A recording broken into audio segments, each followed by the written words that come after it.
A part of the same sermon containing description of the sky.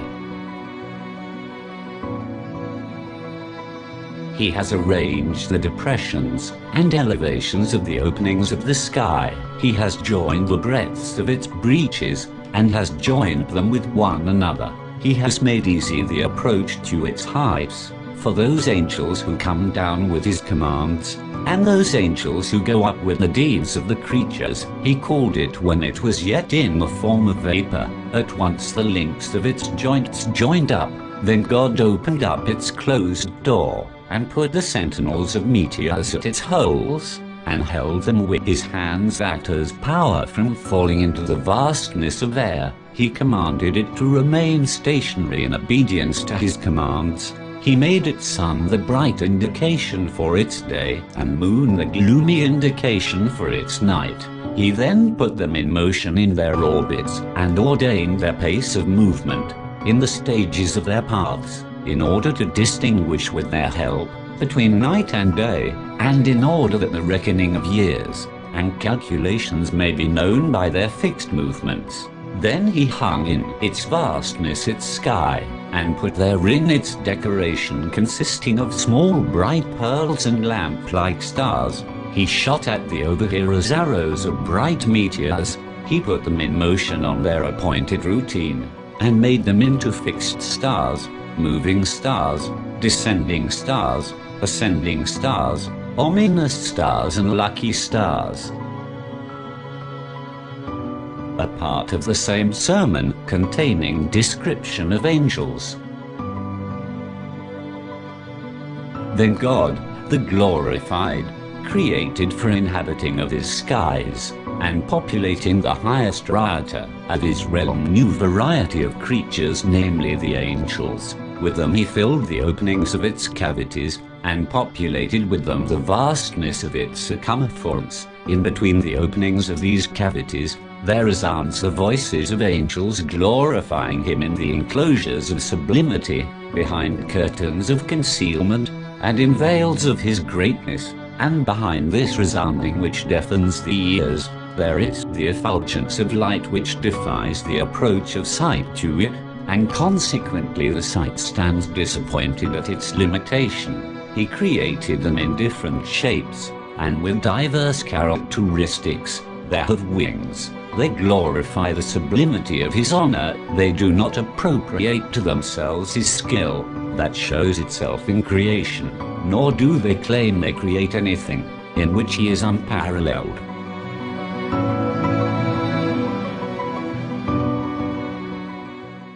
But they are rather honored creatures, who do not take precedence over him in uttering anything, and they act according to his command.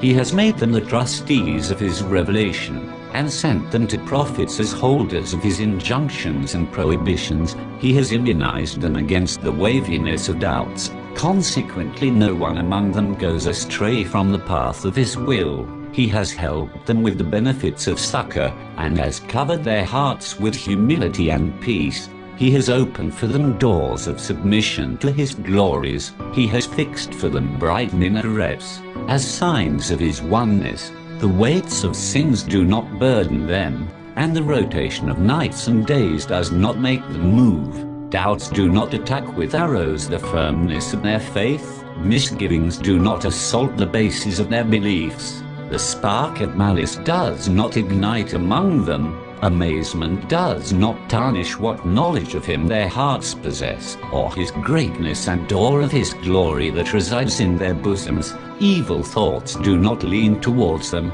to affect their imagination with their own lust.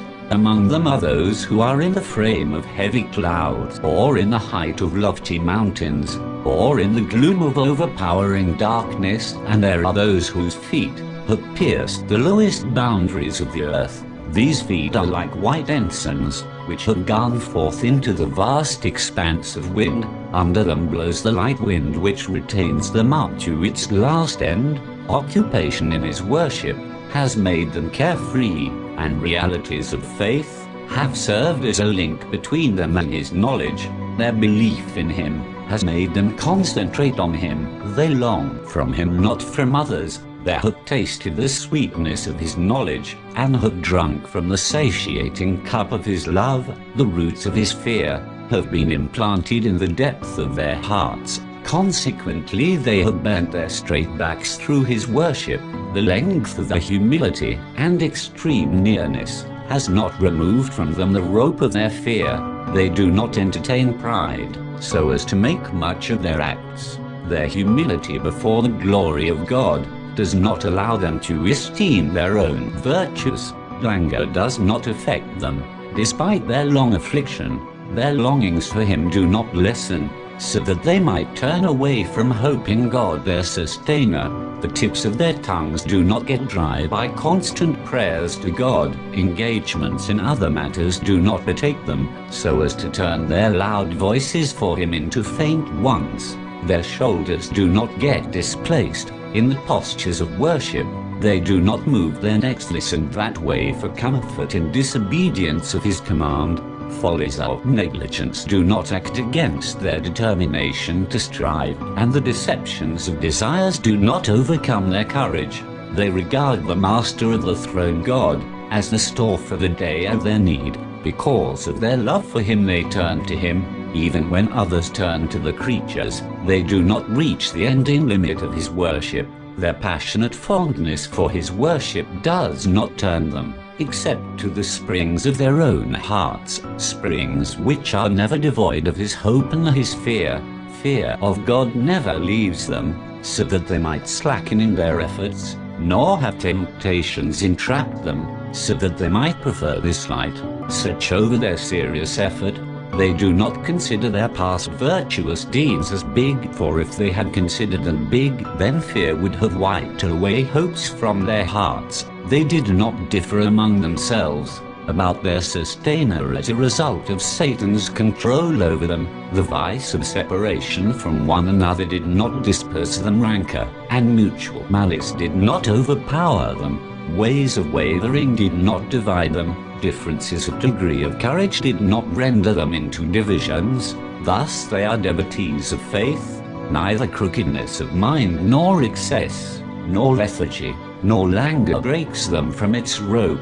There is not the thinnest point in the skies, but there is an angel over it in prostration before God, or busy in quick performance of his commands. By long worship of their sustainer, they increase their knowledge, and the honor of their sustainer increases in their hearts.